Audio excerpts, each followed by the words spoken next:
Don't tell me! We're not talking about this! I can't make it on my own. Or this!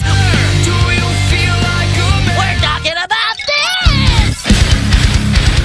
Don't worry, we play it all. On WSOU FM, WSOU HD, South Orange, New Jersey. This is Under the Stars. I'm only doing what you said!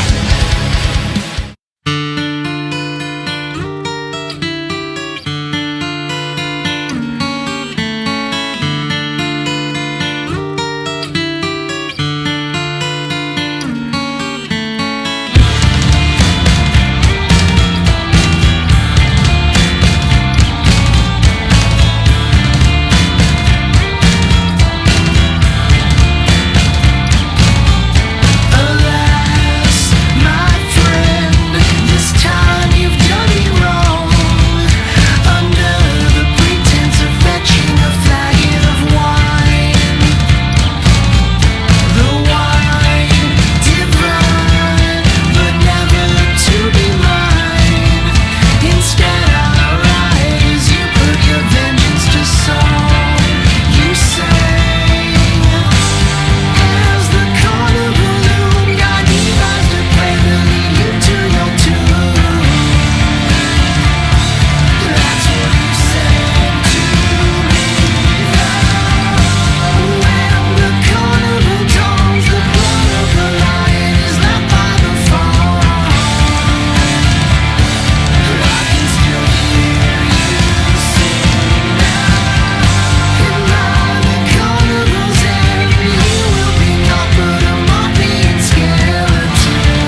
Génie by Misconstruity here, and before you heard Carnival by Misconstruity here on Under the Stars 89.5 FM, your home for all things emo, pop punk, post-hardcore, and awesome surprises and very special guests here.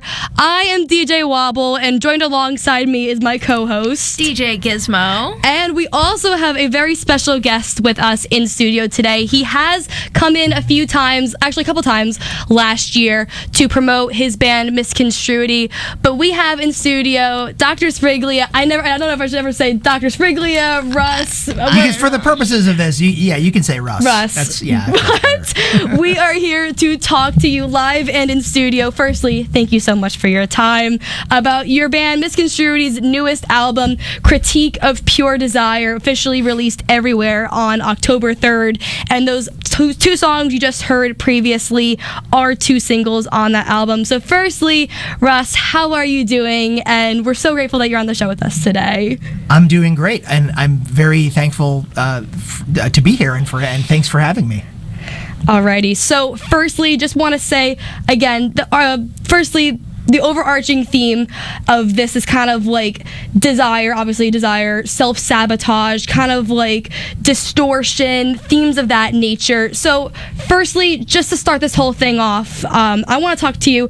What was the build up to the release of the album? Tell us about the process leading up to the big day, kind of how, I know this is a bit of a broad question, how these themes came together. Just what was this whole process like when you really started realizing, oh, this is an album we're going to release in XYZ amount of months? It's a loaded question, but... Yeah, well, it was a big project because we'd never done a concept album before. And even before I had the concept of making it around a very specific understanding of desire that comes from psychoanalysis and psychoanalytic theory. Even before we had that, in writing the music for it, because the music almost always comes first, when we did that, we knew that it was going to be thematic and that it was going to be conceptual. And the writing of the music the songs started not blending into one another, but tonally, with regard to sort of mood and feel, they were going in this sort of darker, heavier space than certainly some of our like our last record was not nearly this heavy. I mean, it's not super heavy, but I mean, there's one song that's in C, which we hadn't done before on a recording. But so when we had the music, we recorded all the music first, and then when it came to trying to put together the actual theme, I started with Carnival, because the song itself is... I had the title Carnival before I even had the content of it, because it sounds like carnival music. The drums have this sort of triplet beat that is almost sort of carnival-esque. There's a carnival-esque organ that goes down the verse, and then once I landed on Edgar Allan Poe's story, The Cask of Amontillado, as the inspiration for it. It's sort of a retelling. That song's a retelling of that story from the perspective of the victim in the story who gets buried. I realized this afterwards. I mean, I guess while I was doing it, but there, a few people get buried alive over the course of the record. And then I decided, we can make this about each different song can be about a work of literature, or there are a couple that are about films, although the films are also based on novels, that stage this critique of pure desire. And so, for instance, in the song Malin, génie, it's all about, it's another Edgar Allan Poe influenced song, about this notion of the imp of the perverse, and it is a faculty that Poe theorizes, of doing wrong for wrong's sake, or, like you said, self-sabotage. And in a way, it really dovetails with what psychoanalysis and from Sigmund Freud calls death drive. So that's how things conceptually came together. I started focusing on texts where that theme is prevalent, and then just figuring out what songs fit based upon the mood and tone of the song. That's such an interesting process of Exactly. like putting together the songs. And I want to piggyback off of that. Like, you're blending rock and roll at the end of the day, and guitars and percussion with crazy concepts like that. Did you think of that as like risky or bold? Did that ever come to you as like, this is like a challenge that I have to overcome, or did this kind of come naturally?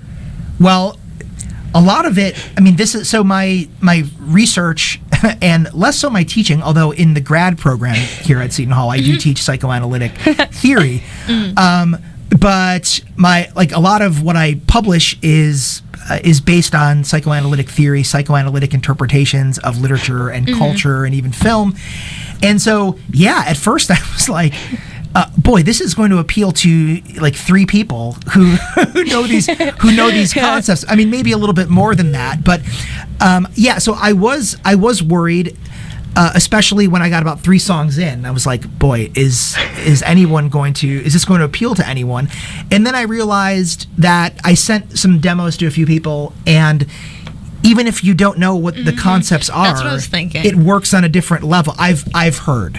Yeah, that's exactly what I was thinking. I feel like it's a perfect niche for like literature fans. Like I think of Max. I wonder if she's listening. Yeah. You taught Max, but one of our friends who just, that niche was their interest. Like English fans that are like, into emo and that kind of sound rock, music. But also I feel like even if you don't get the references, even if you aren't into the story, like you could still like pick it up from the song. I feel like you still can connect with it.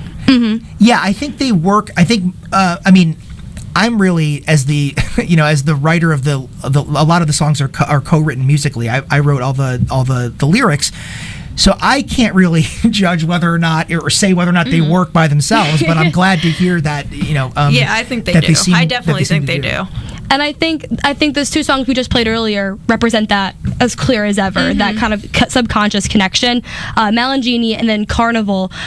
Just talk to me and Paige, as well as our listeners, a little bit about how those 2, what the similarities, the callbacks, and just how those 2 work in tandem together, but also about Malin, Génie, what you're telling me about how it kind of paints a bigger picture of what the album represents/stands for. Yeah, that song, so Malin, Génie, which means, it's French for evil genius or evil demon, and it comes from the philosopher René Descartes in his book The Meditations on First Philosophy, when he's trying to prove the existence of the self. And he starts off by saying, we can't prove the existence of the self based upon our senses, because our senses deceive us. So, for instance, I've had the experience, I'm sure we've all had this experience that Descartes has had, where you think you're actually awake and doing something, but actually you're dreaming, right? So our senses deceive us.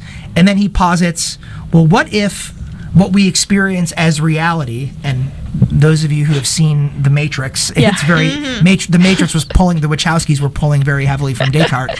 Like, how do we know it's not what we experience as reality is not a computer simulation, or that is programmed by an evil genius who is deceiving us? And Descartes' answer to that is, well, it's cogito ergo sum. I think, therefore I am. So even if the demon is deceiving me, because I think, I still exist. But the notion of the evil genius was too much to sort of pass up, because in his stories, The Black Cat and The Imp of the Perverse, Poe, as I was saying, theorizes this faculty of the mind, almost, he says, called perverseness. And he says it's the urge to do wrong for wrong's sake. And he likens it to a genie or a genius, and I think there's a shade of Descartes in some of those stories, so that was my sort of pulling them together. But how it fits in with the overarching theme is death drive, or what Poe calls imp of the perverse or perverseness, is very much that following something with nothing to gain from it. Like you lose yourself. Yeah. These are tragic stories in a number of ways.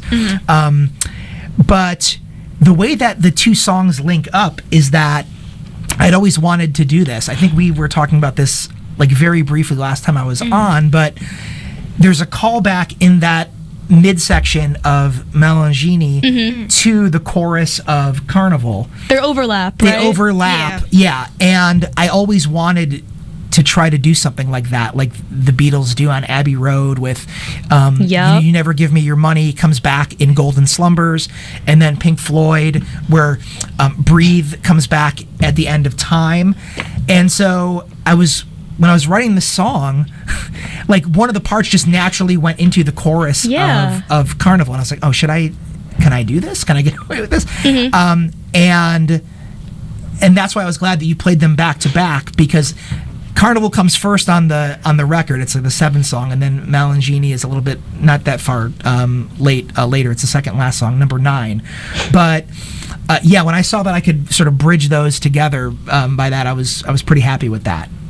Anything else you want to add, Paige, before we get back to the music? I don't think so. First of all, being an on-air guest, you speak so lovely on air. You answer questions and speak so well. I'm worried I'm speaking too much. Like in my head, it's just like shut up. I love listening to it. I get like you explain it so well, and it like helps bring the songs to life. Oh, for sure. Coming up next, though, we're gonna get back to the album and debut some new songs very soon. But we got Jet Black New Year by Thursday coming up, and then Circles by Sunny Day Real Estate. Any last minute words you want to add before ahead of these songs as to why you like these bands / songs? Well, I mean, so we've evolved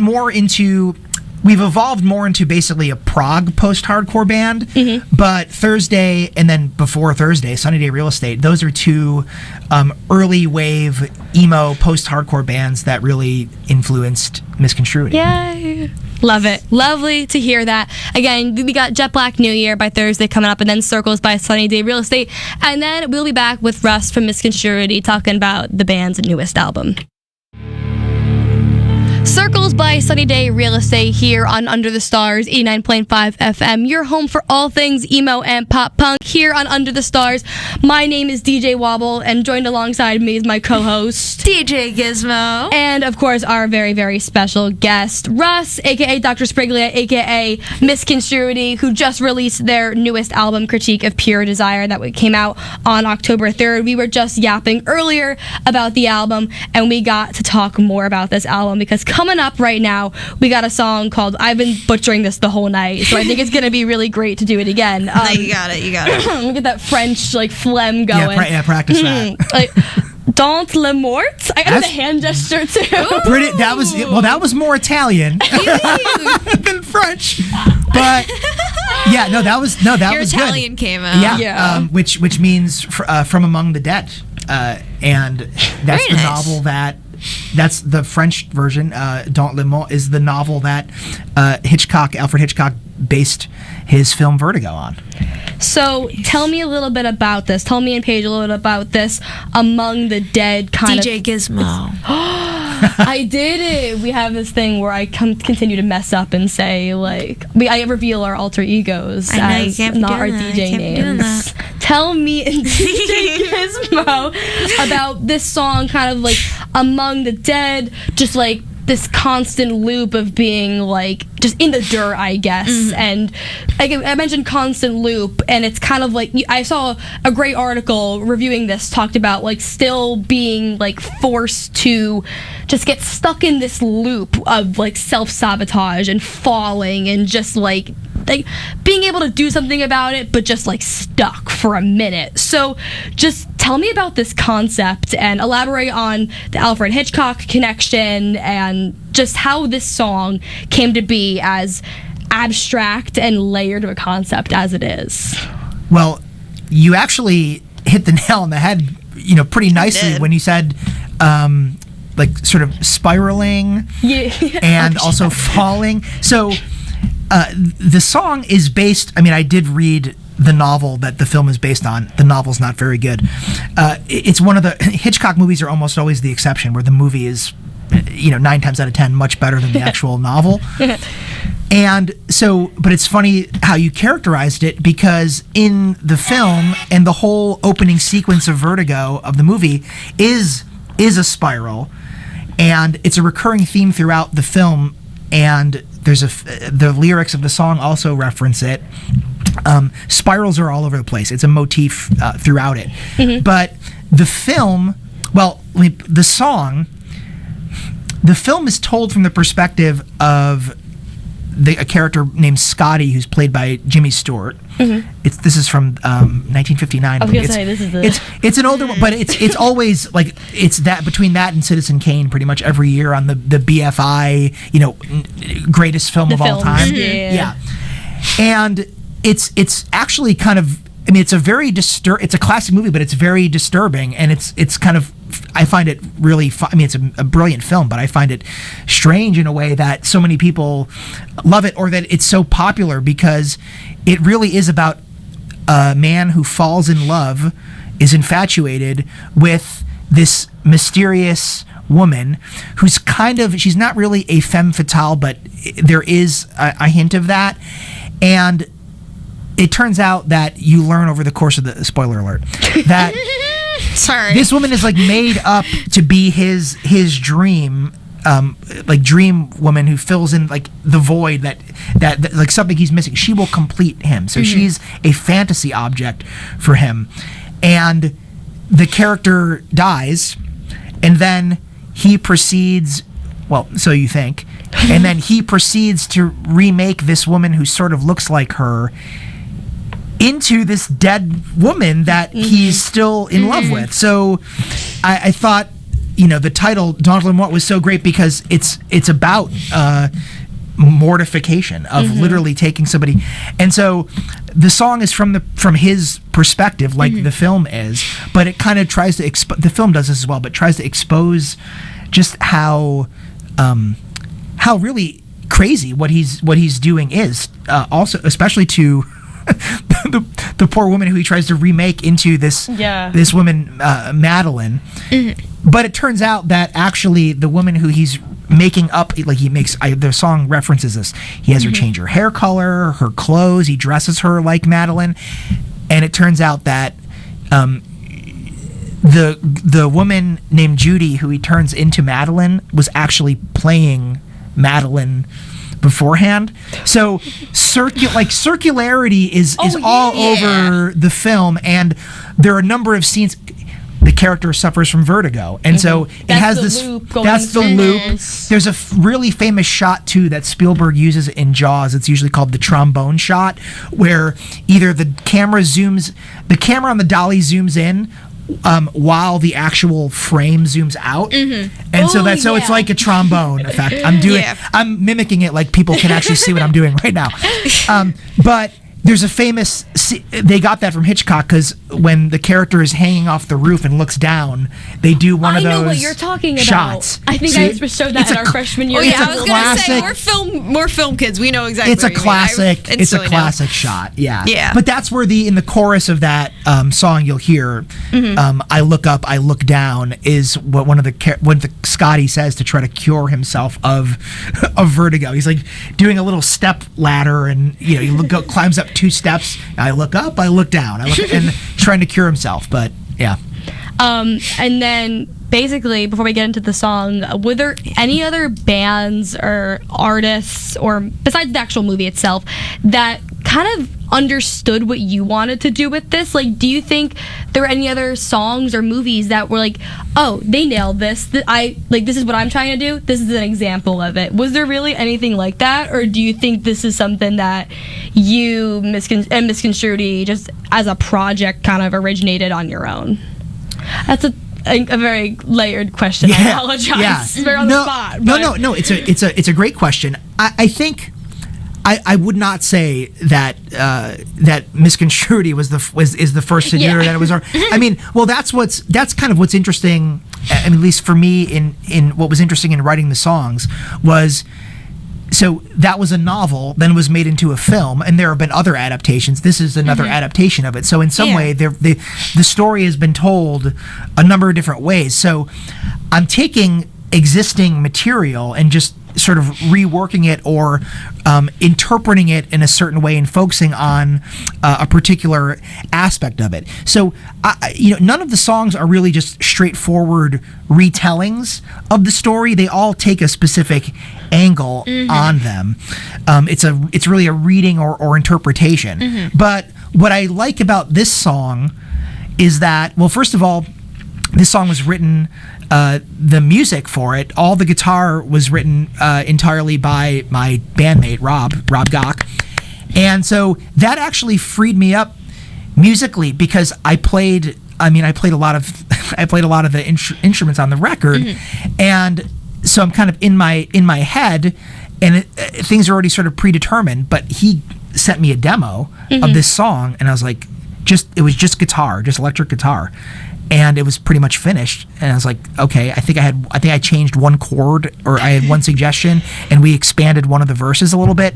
But because that the guitar was already written, that enabled me to be a little bit more creative with the drums. And then the song actually, like, you'll hear, this is getting really technical, but the drums on the back half of the song they're not literally inverted in that it's played backwards, but the pattern is inverted from the first verse. So I was trying to, at the musical level, also integrate some sort of vertiginous, cyclical sort of a vibe. Yeah. That's incredible. That's so exciting. I'm so excited to hear this again. You're gonna have to try to pick up on that when you're listening. It's weird. It's super weird. Close. I can't hear it anymore because I've heard this. I've heard the song so many times. But I remember when I first was demoing it, I was like, "Oh, this is really off kilter." So it's like a nice subtle thing. Yeah. So we're going to play that song right now, and then coming up next after that, we got Permanent Rebellion by LS Dunes, who we were just talking about. Big fan of LS Dunes? Yes. Yeah, and I our do like very LS Dunes. own DJ Wobble. That's you. Dude, I'm swinging and missing. I'm over 2 today on this. DJ Gizmo was so good and interviewed Frank Iero. This past summer, was it?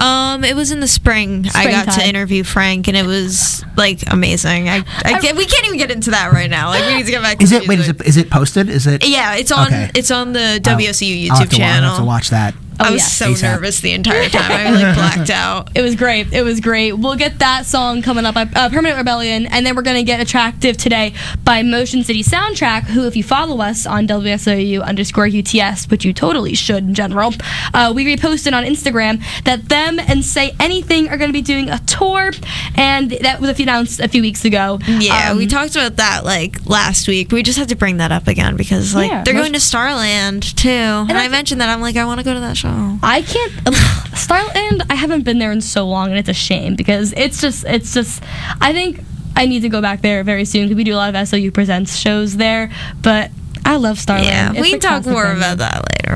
Definitely. Lots of Starland talk. We're going to get back to Misconstruity and those other songs. Here is wait, give me one more try. You got Don Lemort here on Under the Stars. Yeah. Pull the seams and you will see the stitching of a fantasy, tailor-made for a fool like me. As a dream, adorned in flesh with backless dress of black and green, burning up the red velveteen. Shadowy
89.5 FM, your home for all things emo and pop punk here on Under the Stars.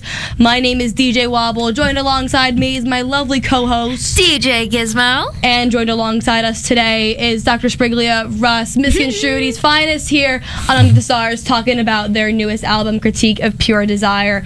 Coming up next, we will be playing. I think it's also cool that we're debuting a bunch of songs on FM. Yeah, I love this. I love this. Thank you so much. Of course. We got Waking Aphrodite coming up. And so we were just talking about it literally moments ago. Yeah. This song is very, I think outlier has bad connotations to it, but at the same time, it's got a softer sound, I would say, than the majority of the album, which is totally cool. It's nice to get that soft emo sound, I would say.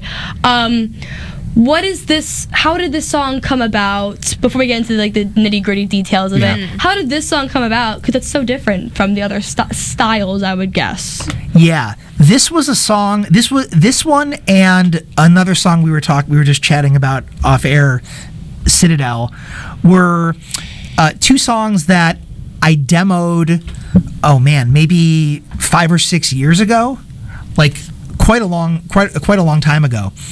And what's really interesting about that song is that's one of the, Waking Aphrodite, that's one of the most collaborative songs on the record. Mm-hmm. So the opening guitar riff that you'll hear was written by Rob, and he just played it for me, and I was like, oh, that's great. I loved that. And it was softer.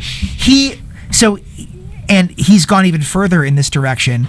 A lot of his songs are softer. He's really into, and I like them too, but he's really into American football. And also his the solo project of Nick from that band called Owen, and which is not all, but it's very much acoustic and softer. And so, but he sent me that riff, and I kind of took it in this. To me, it sounds kind of like quiet Zeppelin, like acoustic Zeppelin a little bit. Okay. But it's definitely then imported through the sort of emo filter, in a way. But nothing wrong with that.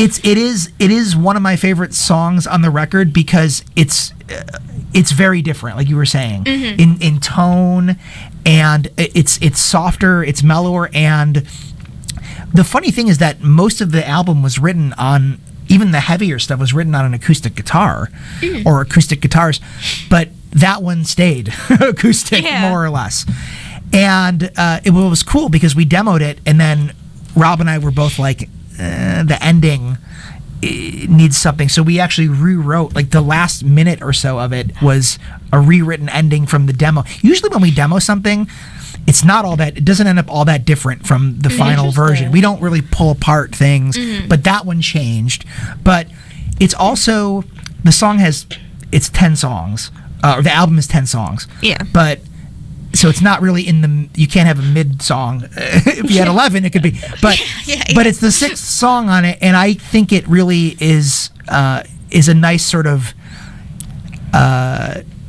like intermezzo or something. It really is kind of like an intermission in a way. Not that you want to leave the theater and miss it, but I do think it sort of settles things. It kind of resets things. Yeah, it's the breather in the middle. The breather, and then Carnival comes in, and then after Carnival is Citadel, and then it's just heavy for the rest of it. Yeah, that's great though. That's a great structure for an album.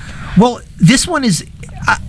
I when we wrote the album, I knew the sequencing of the songs before. Yeah, I was going to ask how you thought of the sequence. Usually I have some ideas about, these two songs should go back to back, or they belong together, or we got to start the album with, the last one started with a slower song, so this one should be just like a banger that comes straight out, right?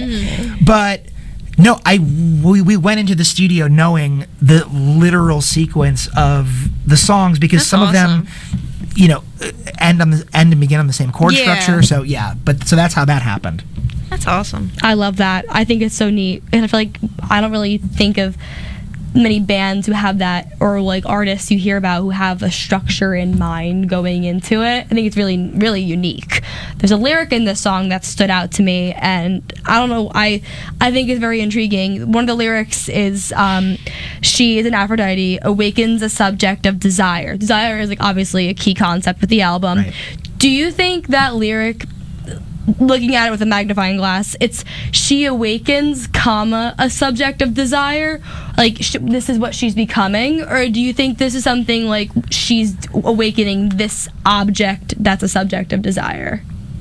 I think it's the latter. The latter. So this song is inspired by and based on Kate Chopin's novel The Awakening. Mm-hmm. So that's where Waking Aphrodite comes from, because there's an influential feminist reading of that novel that the main character of the novel, Edna Pontellier, is essentially an American Aphrodite.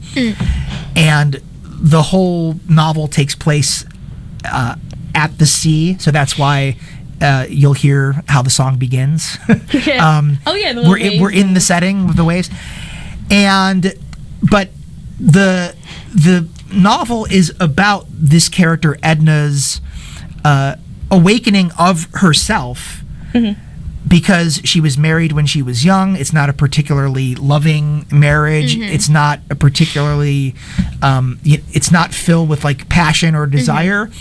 And what happens over the course of that novel is she's on vacation with her family in Grand Isle, which outside New Orleans, and she does awake her desire. She becomes awakened to her own desires and her own wants and her own needs, and that's something she never thought of before, because like many women, this is late 19th century. Of course, this still persists in some, to some degree. But like many women, she was taught to live for other people, like her husband, her children, and so awaking to desire and her own want is that's what the novel is about. And so I tried to capture that by way of the song, and it kind of the song kind of crescendos when she becomes the subject of desire. So I tried to scaffold it in that way. Nice. I love that. Paige, anything to add before we get back into the songs? I don't think so. I'm excited to hear it. I know. I want to listen to it. Look at that analysis behind it. We're going to come back right here under the stars after we play that song. Oh, we're coming back right after the song? Yes. Okay. We're going to finish. We'll talk about some last thoughts on the album. We'll talk about this. Perfect. Exactly. We'll be right back with you. Literally back in a jiffy. BRB. Waking Aphrodite by Misconstruity.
Waking Aphrodite here by Misconstruity on Under the Stars, your home for all things emo and pop punk. Were you listening to WSOU FM, South Orange, New Jersey? Had to get that in there. Again, with our very special guest, with my very special co-host. I'm DJ Gizmo, and we also have a very special guest with us. Do you want to do a little Yeah, you could say, here, wait, let's try it again. I'm DJ Wobble. Say your name. I'm DJ Gizmo. And we're joined alongside Russ Sbriglia from Misconstruity. Yes! There we go. DJ MC over here. Again, we are talking about your album Critique of Pure Desire that came out just a few days ago. Yes. We just played Waking Aphrodite. Such a beautiful track. We were talking about like the synth sounds in the background of it, the drums being pretty just audible and just not being hidden by any guitar sounds. Yeah, there's not a wall of guitar. Yeah. Any last thoughts on that song specifically before we turn our attention to the album as a whole? That one is one of the more, especially the end of it, or the last minute and a half or so, I'm proud of because it's all guitar actually. I mean, the pedals that we used, I have an image somewhere on social media. We used like over 50 guitar pedals and some really cool stuff. But beautiful. I thought we were going to do some actual strings on it, but we were able to get it to sound pretty close and I think pretty good with just a few different pedals. Like at the back half of that second verse is a synth pedal that sounds, I was trying to go for Led Zeppelin's Rain Song.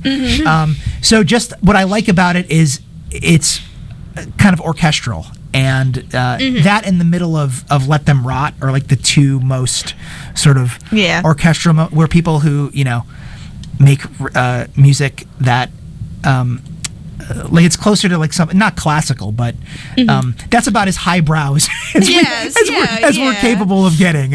Something that sounds quasi orchestral. Yeah.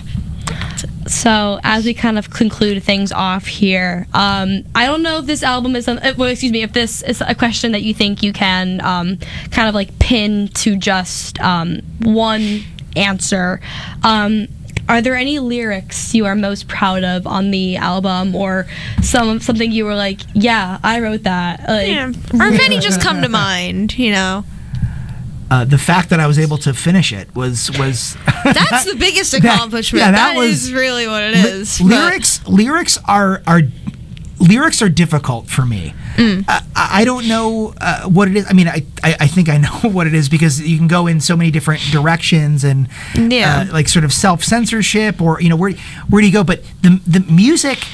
Making the music, sure, there are times when it can be frustrating when you're writing it and I can't get what's the chord that I need to go from this chorus to this bridge, or what can I do to get out of the bridge back into the chorus.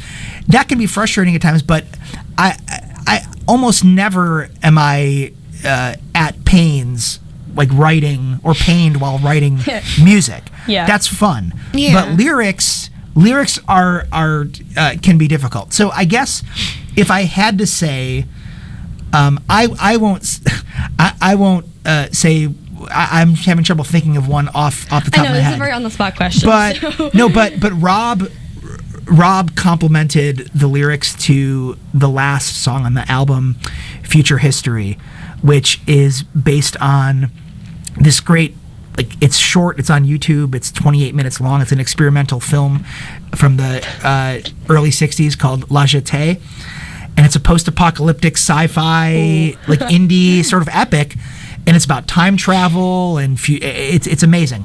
But he complimented me on the lyrics to that song, and that was also the trickiest to write in a way because when you listen to the album, you'll hear it. It's like trying to fit all the words in. We were talking about this earlier, like filling along with Citadel, like sort of filling in the blanks, because the music was written first. So I already had I was talking about this earlier. I kind of liken it to paint by numbers. Like you have the structure there with the music, so the lyrics I'm just sort of filling in what's already there. But I guess I am proud of the lyrics for that one, Future History. Lovely. And with that, what was the, if you remember, or maybe you mentioned this earlier and I apologize, what was the last song that made the album? So you did go in the order of... Yeah. We didn't record them in that order. No. What was the last one you recorded, if you remember, or assembled? The last one that you we made. wrote. Boy, that's a really good question. I want to say that the last one that we wrote. Boy, I'd have to think about that. I'm really drawing a blank right now. That's totally okay. I'm drawing a blank. I think okay. it might have been. I think it might have been Malin, génie. Oh. I think that might have been the last. I think that might have been the last one we wrote. That's nice. Yeah, There you go. That's I'm an pretty exclamation sure. point. I'm gonna have to go back. I demoed all of these, so I can go back in my Yeah. Google Photos or whatever and see like when I actually wrote wrote what. But I want to say that one. I like that. Say that one. Nice. Anything else you want to add? Or sign off with this segment at least? Yeah, just like I guess concluding thoughts on the album. I mean, one thing for me with your music is I love the artwork so much, and like the color scheme of like the artwork. Everyone look at our Instagram if you haven't yet, at WSOU_UTS. We posted the artwork earlier today for the album, and I see DJ Wobble looking at the CD right now, examining it. We it's just so got bright. CDs. I love it. And like I feel like it just like fits the mood of the album so much. Like I just like how do you I feel like we talk about the artwork every time you come in with like the single artwork and stuff, Yeah. but where did this come from? So a good buddy of mine, who's married to my best friend from grad school, and who goes by the moniker Computer Blood. Oh, Computer Blood. Aptly named if you see the artwork. I know that does fit perfectly. Yeah. Actually, I saw, so when my wife and I got married a few years ago, I already knew that his name is Wells, was an artist, and what he and my friend Allie gifted my wife and I for our wedding was part of a children's story that they were working on, or a children's book, I think. And it was Allie had written the text of it, and then Wells illustrated it. And just his aesthetic, I immediately fell in love with, because it just spoke to me. I love it too. And Just then- from like the artwork of your album. Yeah, and then I was following him on Instagram and everything, and he did this whole series where of an installation of a number of different pieces. And I was like, that dovetails, like that would be, if I could get him to do the artwork for the album, it would fit in with the theme perfectly. So he did an illustration. So in addition to the cover, which is incredible, he did an illustration for each song on the record. So the ones that have released this, and if you go to our website, misconstruity.com, or if you go to the YouTube page, it's all over the place. But what's cool about the CD, also the digital download of the album comes with the full artwork as a PDF, and hopefully, and we're gonna press it as a double vinyl. It's not a double album, but it's too long to be a single single vinyl. But we're gonna reproduce the 24-page like color art booklet that comes with the CD. But for the vinyl, it's gonna be it'll be 12 by 12. So it's basically like a book like that. inside of the album. But no, the artwork. Well, we were very proud of how the record was sounding, and a lot of that is because of our co-producer, and who recorded, engineered, mixed the whole thing, Jay Sbriglia, and he's worked with a bunch of great artists, and he does amazing work.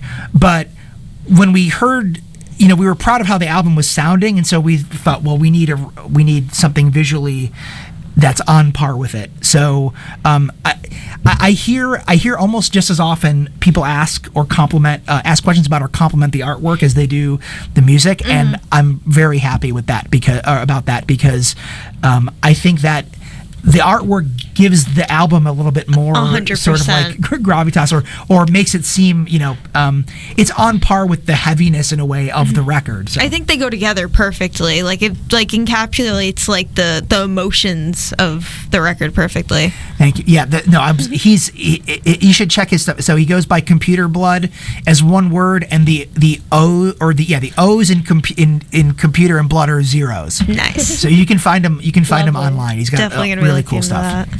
Paige is talking about feelings and emotions, and I think if you have anything else to add, kind of like our last question. Yeah, kind of last. From the two of us, I think we can honestly just group this one.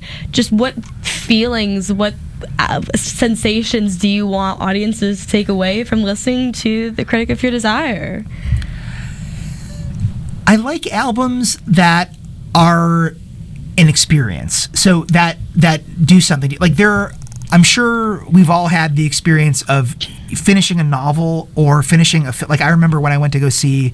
Well, okay, I'm old, but I'm not that old. I didn't go to see Stanley Kubrick's 2001: A Space Odyssey in the theater, but I remember when I first saw it. Yeah. I went to go see a screening of it, and like for 3 days afterwards, my mind was blown, and I wasn't the same. So I don't know. I don't want. It would sound sort of pretentious if I said, like, I hope that that's what happens when people listen to that. Sort of transformative. But I do hope that ideally somebody sits down and listens to the record as a record, and the digital version, the CD, it has all the lyrics in it. We tried to make it the full package, and so ideally somebody sits down and listens to it and follows along, and they feel like they've had an experience by the end of it. And it could range. I hope the album is not monotone, and I think something like Waking Aphrodite sort of mixes it up a little bit. But yeah, if people feel like they've finished it and they've had an experience, and I think from what I've heard so far, I have some friends, granted friends, so they could just be telling this, just saying this to me, but they're like, I've listened to it a number of times, or I just like, I have it on repeat. So I mean, that warms my dark black heart to hear. I was showing some people around the station, Malin, Genie, like, listen to this riff, it's great. Anything else you want to add, DJ Gizmo? I think that's I don't know, man. I added my 2 cents. I added my 3, 4, 5 cents. I had a dime in there. Oh, the album came out the same day as Taylor Swift's album. Do you have any thoughts on that? Well, what's funny is that we actually released it on through our webs through Misconstruity.com on, was it August 20? Let me see. It was a Friday, because albums come out on Fridays now. Yes. It was 29. I think it was the week. It was the 22nd, because it was right before the semester started. Because the semester started on right the 25th. after that. So the 22nd, and we did that because that was the same day that the new Deftones record came out. But so as of last Friday the 3rd, it's on Spotify. It's everywhere now.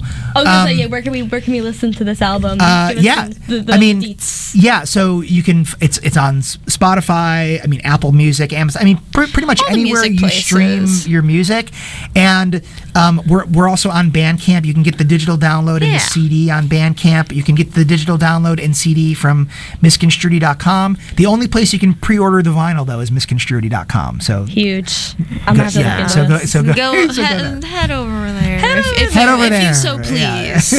Yes. Well, Russ, thank you so much for taking time out of your late night to come hang out and talk with us. This has been so splendid. It's so fun. It's a blast for me, and I honestly really appreciate you having me on, and just the questions you're asking. Just to get to talk about the record. It's a pleasure. Oh, makes my heart happy too. We're gonna get back to the music. We got Uncomfortably Numb featuring Hayley Williams by American Football, as well as Brain Pain by 4 Years Strong. We'll be back in a little bit here on Under the Stars, your home for all things emo and pop punk.